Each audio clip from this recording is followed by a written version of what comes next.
few minutes. Joshua's chapter 21, 20 and 21. If you've got one of the church Bibles, it's from page 235 if you want to follow along to that, or you can just listen. And I'm going to be speaking on this passage for the next few minutes. If you don't already know me, my name is John. I'm one of the leaders here. We've been looking at this book of Joshua in the Old Testament for, well, on and off, really now, for about the last year. And we're coming towards the end of it all. So Joshua chapter 20 and 21, we're not going to read it all through ahead of time. We'll read bits and bobs as we go through through our passage. Let me just try and clear some space. Rob's a lot taller than me, so this is quite high, but hopefully you can all still see me over the top. So Joshua 20 and 21. And as we begin, I guess it's worth noting, we can all find it quite hard, can't we, to really trust God. To trust that he will actually be faithful to all those things that he has promised. And maybe you're sitting here and you're not a Christian. And maybe you've heard everything that people have to say about Christianity. You've been told that Jesus saves, and it doesn't matter what you're like or what you've done, that it doesn't matter how many bad things you've done in the past, Jesus will completely forgive you. And you've heard that, and you think, that sounds too good to be true. It can't really be true, can it? Because I know how much wrong I've done. I know the hurt I've caused other people, the mess I've made of my own life, the ways in which I've blasphemed against God. There's no chance, really, that God could just forgive me. Surely, actually, I need to try and kind of get back into God's good books before I can come to Jesus. Surely I've got to earn my way back in, haven't I? We can all find it hard to really trust that God will be faithful to the things he's said. And maybe if you're a Christian, you find that difficult too. Life is hard for you. It seems that there is one thing after another, and you begin to think, surely God must be punishing me for something. It's the only logical explanation that, yes, I know that it says that that's not the case, but surely he must be. He must get so angry with me for the wrong I've done that all of these bad things in their life, they must be deserved, mustn't they? They are punishment for all of the wrong that I've done. It can be hard to really trust that God will keep his faith promises. Or maybe it's not even so much that life is hard for you, but you are so aware of your own failures. You know that you fall back into that pattern of sin again and again and again. Another late night and another dodgy website. Another time when you have completely lost your temper at your kids or your colleagues. Another catch up with some friends that very quickly turns into gossip and grumbling. And you think afterwards, surely this time, God can't forgive me for it. Again and again and again, I fall into the same sinful pattern. Surely God is going to give up on me by now. He'd be within his rights, wouldn't he? Sometimes we can find it really hard to trust that God is actually faithful to the promises of grace and forgiveness that the Bible is full of. So actually, as we look at these chapters in the book of Joshua, I think they're important for us all because really the big thing they tell us is that God is faithful. God is faithful in keeping all of his promises. Let me read just the last few sentences of chapter 21. If you flick over the page, if you're following, I'm going to read from verse 43 to 45 of chapter 21. So it's on page 237. Here's what it says. So the Lord gave Israel all the land he had sworn to give their ancestors, and they took possession of it and settled there. The Lord gave them rest on every side, just as he had sworn to their ancestors. Not one of their enemies withstood them. The Lord gave all their enemies into their hands. Not one of all the Lord's good promises to Israel failed. Every one was fulfilled. You see, those sentences are really a summary of these two chapters Actually, they are a summary of the whole of the book of Joshua. More than that, actually, they're a summary of the Bible so far. Every one of God's good promises was fulfilled. God is faithful. So actually, if you fall asleep and remember nothing else, if you remember that, you've done well. God is faithful. But step back in time with me, and not just to the kind of few thousand years back to Joshua's time, but another 500 or so years before that to the time of Abraham, one of the guys mentioned in that kids' song that we just sang. Abraham, who at the time was called Abram, was just a random nobody. Just some bloke getting on with his life, but God spoke to him. God chose him and made these incredible promises of blessings to him. I think I've got it up on the screen, just a couple of sentences of it. This is what Genesis chapter 12 says. This is God speaking to Abraham, I will make you into a great nation. I will bless you. I will make your name great, and you will be a blessing. I will bless those who bless you, and whoever curses you, I will curse, and all peoples on earth will be blessed through you. That is one of the big foundational promises of the whole of the Bible. That through Abraham and his family, his descendants, everyone can be blessed. And over those chapters, the detail of these promises are expanded so that, just like that song reminded us, God's people, in God's place, under his rule, they will know his blessing. See, he promises to Abraham a people that has got so many that you can't even count them. God says, look at the stars in the sky. Can you count how many there are? And Abraham looks and is like, no. And God says, that's how many children you're going to have. Or imagine all of the sand on the seashore. That is how many descendants you will have. He says he will promise them a land, a place of safety and blessing where they will live free from danger, free from enemies. And he says that he will bless them, that God will bless Abraham and his family, and through Abraham and his family, God will bless the whole world. Incredible promises, but incredibly hard to trust along the way. See, maybe you know that even when those promises were first made, Abraham's wife, Sarah, well, she didn't believe them. They were both old fogies, too old to have kids, and they hadn't had any. And God was saying, you are going to have so many descendants you can't even count them. Sarah laughed in disbelief. It is hard to trust God's promises sometimes. Or fast forward a few hundred years, and God's people, the Israelites, had grown. That Abraham did have a child, and then children, and more children, and more children, but they ended up slaves in Egypt. Imagine being a slave in Egypt and knowing these promises that God's going to make you a great big people. Well, that seems to be true, but he's going to give you a place, a land of safety and blessing. I'm a slave in Egypt. That's not what God's promised. And as they are beaten and battered and forced to work, wouldn't it have been hard to trust God's promises? Surely they must have thought to themselves at times, God's given up on us. It can't be true. It is too good to be true. We're so far away from that it's never going to happen. See, all people through all generations can struggle to trust God's promises. We're not unique in that. Or even fast forward a few hundred more years, and God's people are now on the edge of the land that God had promised them. And Moses is their great leader, and he sends in 12 spies to check out the land. And the spies come back with their report. 2 of them say, yeah, great, God's going to give us this. But the others say, whoa, this land is too big and too scary. The people are like giants. There's no chance that we can really get this. God's people can find it really hard to trust in God's promises.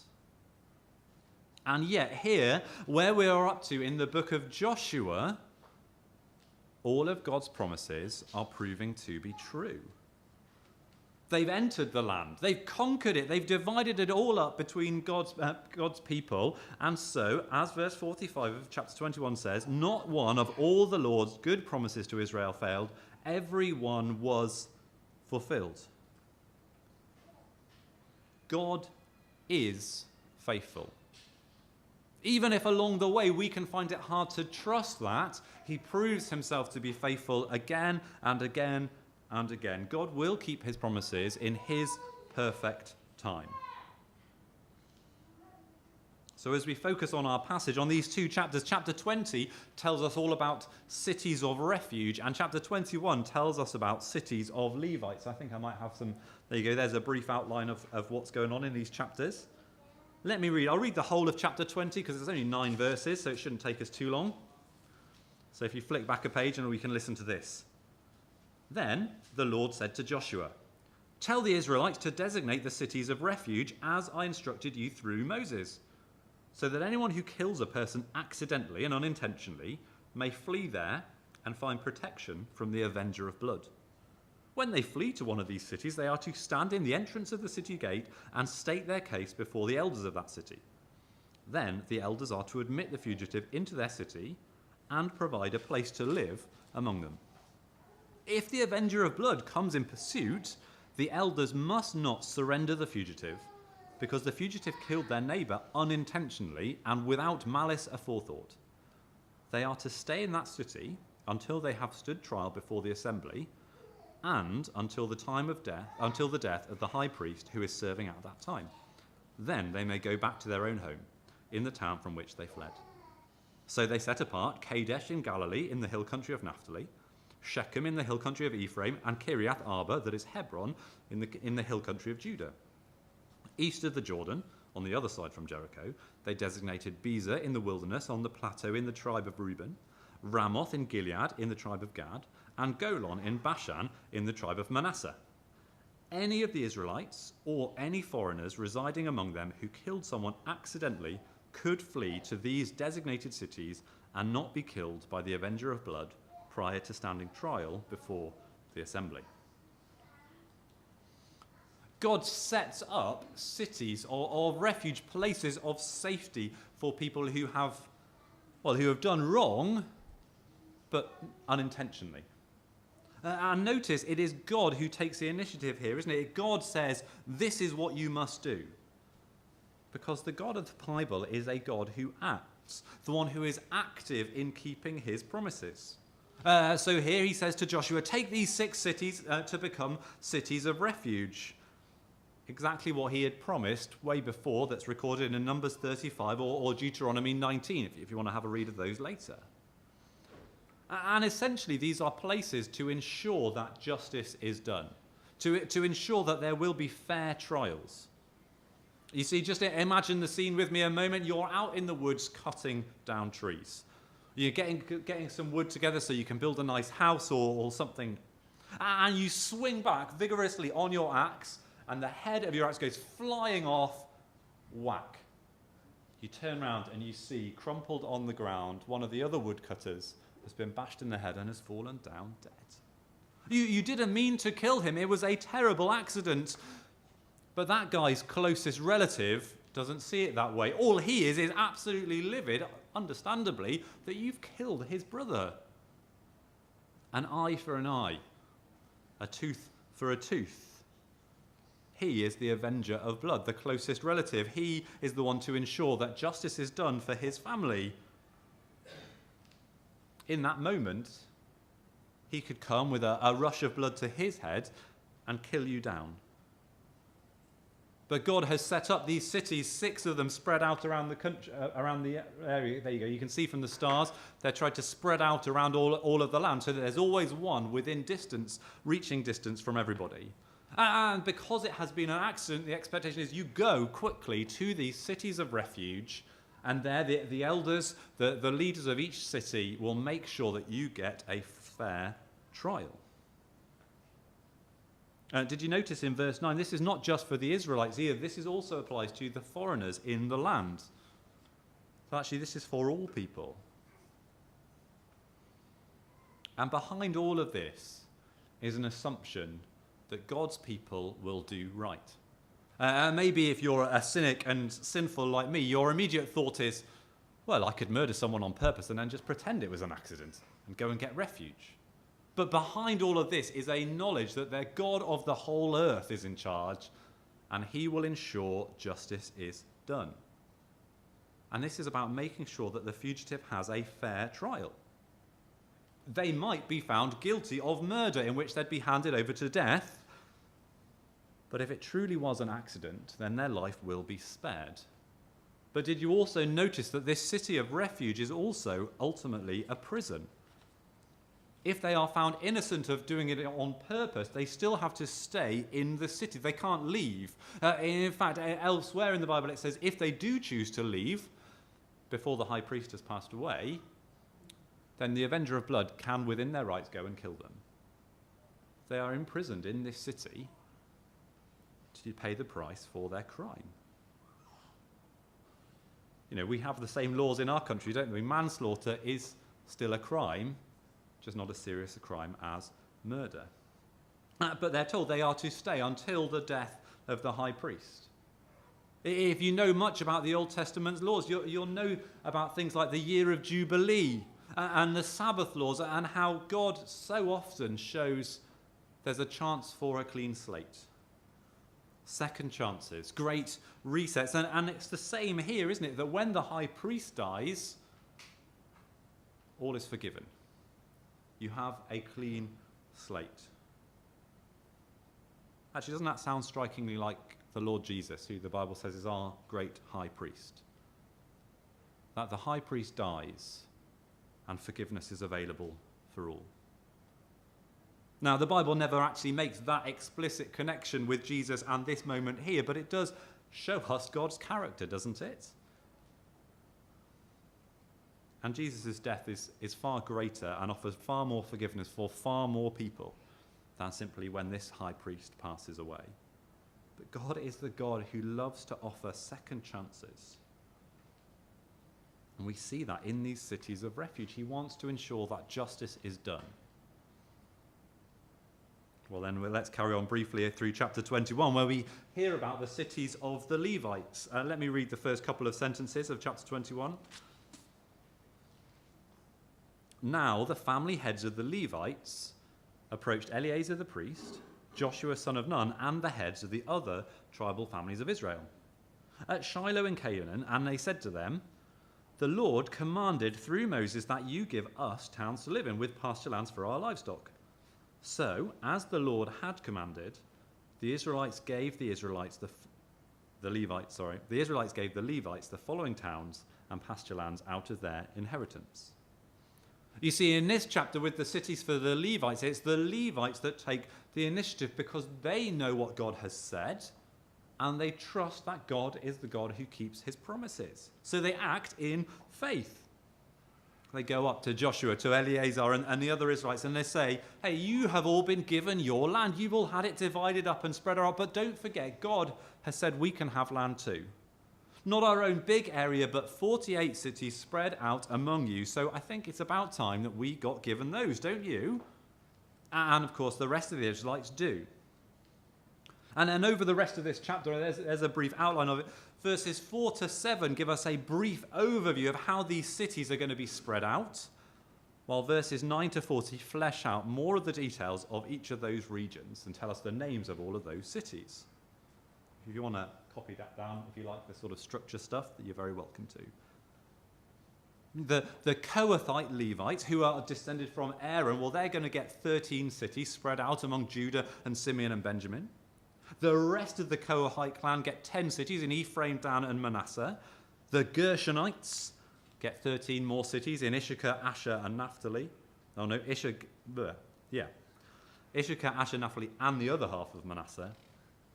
And then finally, the Merarites get 12 cities in Reuben, Gad, and Zebulun. We might want to skim through that because, as far as I know, none of us are descended from any of those clans. But imagine if that was your ancestors. Wouldn't you be thrilled to know that's our place, that's our city, we're from there, and we can live there? when we read through the details from verse 9 to 40, you'll notice the same names as the 6 cities of refuge. These cities of refuge spread out among the land are all going to be cities run by the Levites. And then they get a summary in verses 41 and 42 that says this: the towns of the Levites in the territory held by the Israelites were 48 in all, together with their pasture lands. Each of these towns had pasture land surrounding it. This was true for all these towns. And all of that is exactly what God had promised. Here we are seeing the fulfillment of God's promises, the truth that God is faithful to what he says. The Levites were to be the priests before the Lord. That they were the ones that would go and serve in the tabernacle, and then later on, when the tabernacle becomes the temple, to be there in Jerusalem. So maybe at first glance we think, well, why wouldn't you just gather all of the Levites together around Jerusalem where they could do their job much easier? But actually part of the Levites' role was not just to serve in the tabernacle and the temple, but to ensure that the law was taught to all of the Israelites. And so actually it makes sense to have them spread out around among all the Israelites, to make it always easy for any Israelite to hear the teaching of the law, to be told and reminded of what God has said and what God has promised. I think that's one of the reasons why it's important to have churches everywhere today, isn't it? Well, that we want every person to have easy access to hear what God says, where they can hear the message of Christianity and come to follow and believe in Jesus. So we need to be praying that there would be churches everywhere and that those churches would faithfully proclaim the good news of Christianity. Because the sad truth is that not every place that calls itself a church does that, does it? We also need to be praying for those communities where there is no church at all, to pray that Christians might go and plant a new local church that can be a light in those places.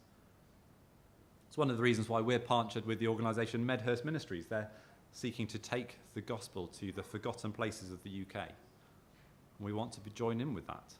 There are so many places where there is no church, no message of Christianity being shared day in, day out by people. We need to pray that that would be the case, because we need easy access to know what God says. But you see, all of these chapters are about reminding us that God is faithful. God had promised all of these things to the Israelites, and God is coming through on those promises. Nothing can stop God from keeping his promises. Do we really believe that? Maybe if you know anything about the history of Israel, you know how many stops and starts there are along the way.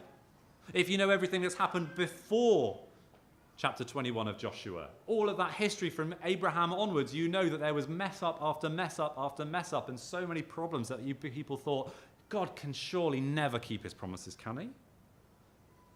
And if you know anything about the history of the rest of the Bible, you know that even after this moment where we're being told that not one of all the Lord's good promises to Israel failed, everyone was fulfilled, sadly it doesn't stay that way because of the people's sin, that there is problem after problem after problem. But even through those problems, even through the mess and the hurt and the pain and the sin of human beings like you and me, nothing can stop God from keeping his promises.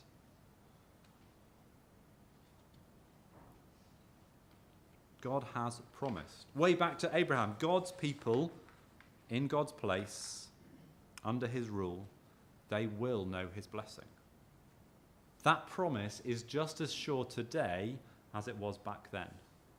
Actually, that kids' song is wonderful because it reminds us of all those kind of moments of seeming fulfillment, but ultimately one day perfectly, Jesus is going to come back and all of God's people in all of time will be gathered together perfectly with him in a new heavens and a new earth. God's people in God's place under his perfect rule, knowing his blessing forever. That is the hope for every Christian. That is the hope for anyone who puts their trust in Jesus alone. That is a hope on offer for each and every one of us. See, a Christian isn't someone who has earned their way to God, is it? Who's done enough good things, or someone who goes to church every week or prays regularly.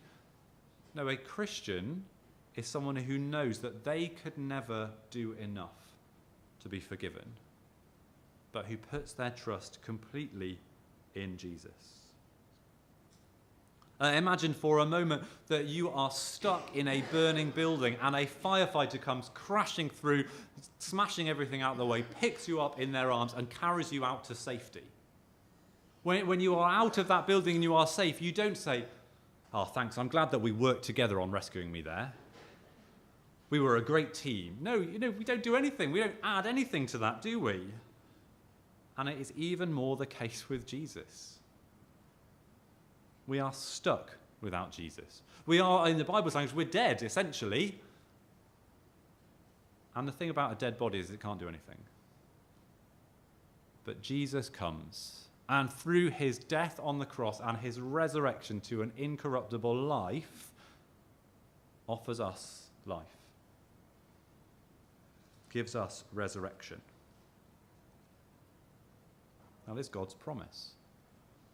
And we can be sure that God is faithful. Listen to the words of Romans chapter 8. I think I've popped it on here. Yeah, there we go. Famous words for some people. What then shall we say in response to those things? If God is for us, who can be against us? He who did not spare his own son, but gave him up for us all, will he not, along with him, graciously give us all things? But God is faithful. He has already given us his son to rescue us. Do you think he's going to change his mind now? No, he is going to complete and fulfill all of his promises. So when we question, can it really be true that everybody can be saved just by asking Jesus rather than by earning our way to heaven? Can it really be enough? Yes, it can be, because that's what God has promised. If you are not a Christian, please don't let your past hold you back from coming to Jesus. You don't need to kind of earn your way into his good books before you can accept his forgiveness. You are more sinful than you can possibly imagine, but you are more loved than you could ever possibly know. Jesus has died to rescue us. That is the scale of his love. When we begin to fall into that belief that the bad things that happen in our lives must be God punishing us for something, that is a terrible lie that we do not need to believe. That's the idea of karma, isn't it? Which is fundamentally not a Christian idea. Or it's the upside down other side of the prosperity gospel that believes that if I do good, God will bless me. Therefore, if I do bad, God will punish me. That is not the message of Christianity. The bad things that we face, the mess in our world, is because of just the wider universal impacts of sin rather than the direct consequences of our sin. Of course, there are occasionally direct lines we can draw. If I rob a bank and end up in prison, that is a direct consequence of my sin. But we cannot say that, oh, I've stubbed my toe, that must be because I lied last week. No, we can't draw those lines. That's just the reality of a broken world. Don't believe the lies that God must be punishing you. Instead, somehow, with faith, trust the promise that through the mess, God is working all things together for your good. That somehow in the struggles of life, the Lord Jesus is choosing to teach us and to grow us. We might not ever understand exactly what and why in this life, but we can trust that God is for us, that he is with us. Similarly, when we begin to think, surely I have sinned just that one too many times, God can't forgive me anymore. No, we can trust that God is gracious, God is faithful. As I say quite often, a Christian isn't someone who never sins. A Christian is someone who turns back to God for forgiveness when we do sin. Maybe you know that question that his followers asked Jesus when they said, how many times do I have to forgive my brother? Clearly hoping it might be like 2 or 3 times and I can just give up. And what was Jesus' answer? 70 times 7. What Jesus wasn't saying is once it gets to 491, you can stop forgiving them. No, he's saying, no, just keep on forgiving and forgiving and forgiving because that is God's character. He forgives us every time we turn back to him. We can trust God. We can trust that he is keeping all of his promises. We can trust that one day perfectly every one of God's good promises will be fulfilled, and we will be God's people in God's place under his rule, knowing his blessing. Imagine if I could paraphrase those last sentences of chapter 21. So the Lord gave the church all the land he had sworn to give their ancestors, and they took possession of it and settled there. The Lord gave them rest on every side, just as he had sworn to their ancestors. Not one of their enemies withstood them. The Lord gave all their enemies into their hands. Not one of all the Lord's good promises to his church failed. Every one was fulfilled. That will one day perfectly be true. It is already certain because of the cross of Jesus. And so we can trust him. We can follow him. We can live for him. Let me pray.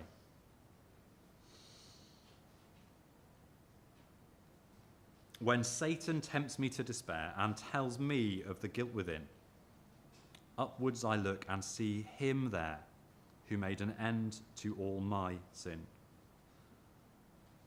Father God, please help us to keep on looking to Jesus, to remind us that you are faithful, that every one of your good promises is sure, has come true, will they one day perfectly come true. And so help us day by day to live in the light of that wonderful truth. Amen. Amen.